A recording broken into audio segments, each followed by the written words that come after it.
Hello and welcome to another edition of Sunday Stories, where we tell the stories of the people who make North Church Guthrie such a special place to be.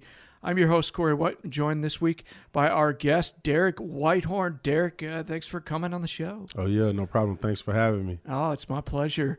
Let's start with asking the question I pretty much ask all of our guests. What do you do at North? Well, we've been going to North now maybe 8 months, and I am a part of the parking lot team where we park the people as they come in. And so far, that's it. I plan on getting on the prayer team also. Right now, I am on the parking lot team, and that's it. How did you end up coming to North for the first time? Who invited you? Well, nobody invited me, but I'm originally from Guthrie. I moved away from Guthrie when I was 13. I moved back to Guthrie with a family about 3.5 years ago, so I was about 29, 30 years old. And my wife and I, when we moved back, we were looking for a church home, and I really didn't consider, looking here in Guthrie. We thought we'd end up in Edmond or something, but found out about North Church being here in Guthrie and that Hetty was the pastor. We've been knowing Hetty for some years, so we definitely got to check it out. And from there, we've been going here. Yeah, Hetty. He a lot of people, I think, come to this church because of him. He's just a force of personality, isn't he? Definitely. What brought you back to Guthrie in your adulthood? Well, now that I'm married and I have a family, I started thinking about raising a family. I know that before I moved away from Guthrie at 13, it seemed pretty boring as a teenager. But now that I'm older and I thought about raising a family, I really felt like raising my family here would be better than raising them in Oklahoma City. When I moved to Oklahoma City, I ended up in a lot of trouble. And not to say that you automatically will end up in trouble in the city, but I just felt like Guthrie was a better place to raise a family. Why is it a better place to raise a family? I would say there's less of a violent history here. There's less of a gang history here. There are small portions of gangs here. But where I lived at in Oklahoma City and the things that I got into, you're more likely to run into those things and be influenced by those negative crowds in Oklahoma City even more so. So you move out of Guthrie at 13. Tell me the trajectory of your life. Where do you go from there? Okay, so I come from a single parent home. My mom, she moved us to Oklahoma City at the age of 13. I started going to Hefner Middle School, and initially for like the first year, I stuck to what I usually did, which was basketball. I've always liked to rap since I was small, so I stuck to basketball and rapping.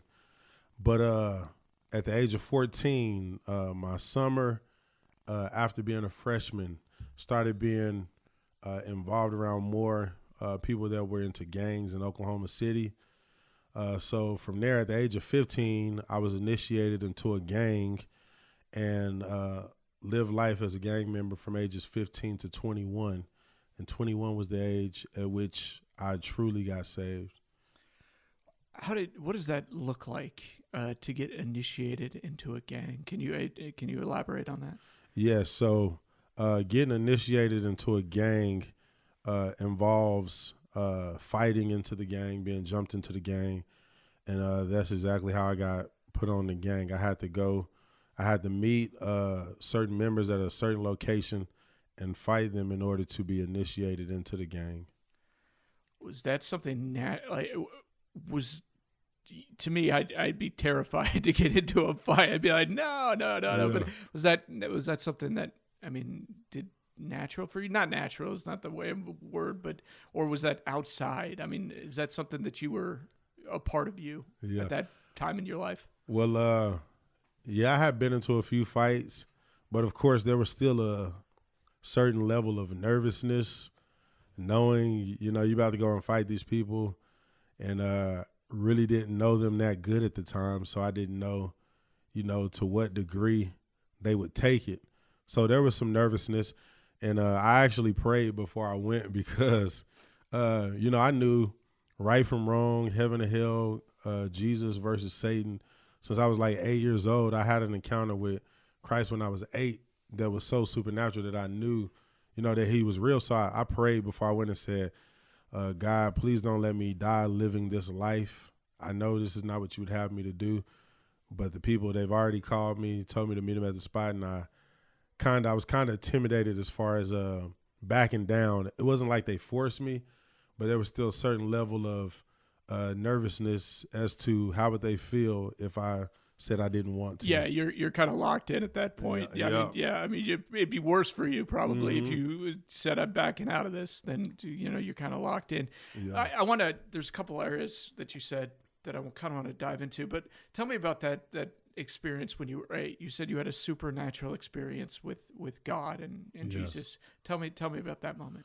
Okay, so growing up in Guthrie, in my early childhood, every summer we would go to Vacation Bible School, and I believe it's South Point Baptist Church. We would go there every summer, and they had a great Vacation Bible School program. That particular year, I remember that at the end of Vacation Bible School, they opened up to allow, children to surrender their lives to Christ. And I remember in that moment just really feeling the presence and the convicting power of the Holy Spirit as concerning things that I knew I was doing wrong, as far as lying at times to authoritative figures. By that time, I'd probably stole candy from other kids and stuff like that. Stole a few bicycles with other kids in the neighborhood. And I was convicted about those things. And I said a prayer, and, I asked Jesus to come into my life and to save me. But I didn't have the fruit to follow. I'll say that in that moment, I was convicted, but I went home and went back into the same stuff. But from that day forward, there was nobody that could tell me that Jesus wasn't real, because I knew that the conviction that I had was truly from the Holy Spirit that day.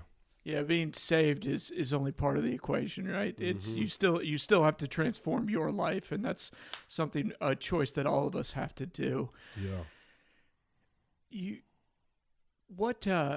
were 21, so when you got out of the gang, what caused you to get out of the gang? What was that?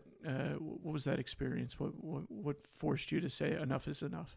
Okay, so the year I got put on when I was 15, I used to always say I plan on changing by the time I'm 30, because I knew that even if you lived a gang life, if you live to be 30, by that time you pretty much get to settle down, and you're really not concerned at that point with making a name for yourself in the streets, because by then you've either made a name for yourself or you were considered a nobody.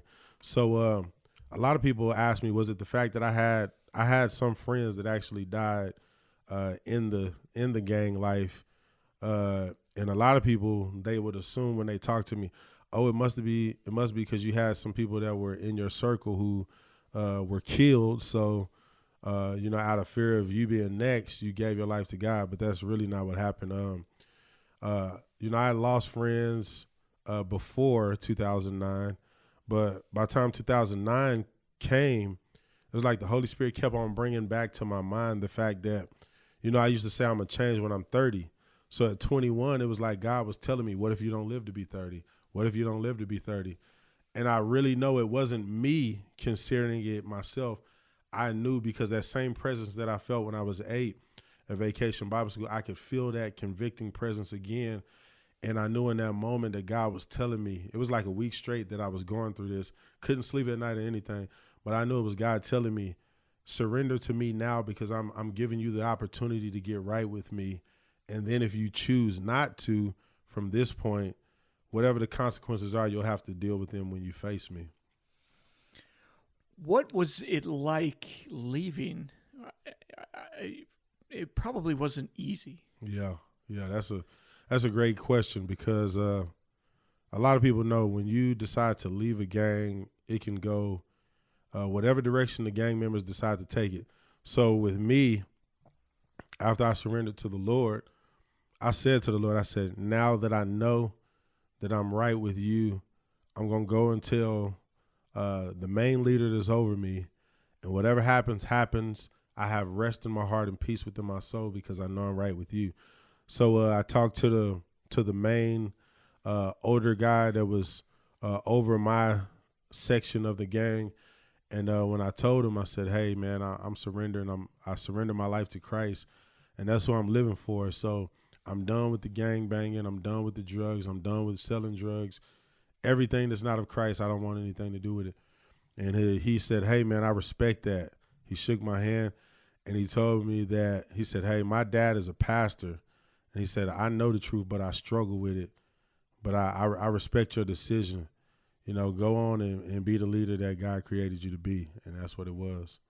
Wow, that's powerful. Yeah. Yeah, a moment. Yeah. What advice do you give to young people who are in that situation and maybe could, because there's that moment where you could go either way. Yeah. You could fall into that gang life, Yeah. or you could fall into stay out of that gang life. Yeah. How do you counsel young people? What advice do you give them for those who are stuck in that type of situation? So this is what I tell them. First and foremost, the image that society and the worldly rap industry is painting it's a facade. It leads to nothing more than destruction. And a lot of the people that are rapping about this stuff, they haven't lived the life, but the industry profits off of influencing young people to get into the street life, because then you go to jail, they make money off of you, or you end up in a grave and they feel like there's one less heathen on the streets that we have to deal with. So first thing I would tell them is it's all a lie. And at the end of it, if you choose that life and you stay in it, there's only a few options you have, and that's to end up in jail, in the grave, or permanently physically damaged. You may be paralyzed from being shot or anything of that nature. So what I tell them is Jesus is the truth. He has your best interests at heart, and it's best to surrender to him to avoid all the heartache and chaos that comes along with living a life of deception in the gang life.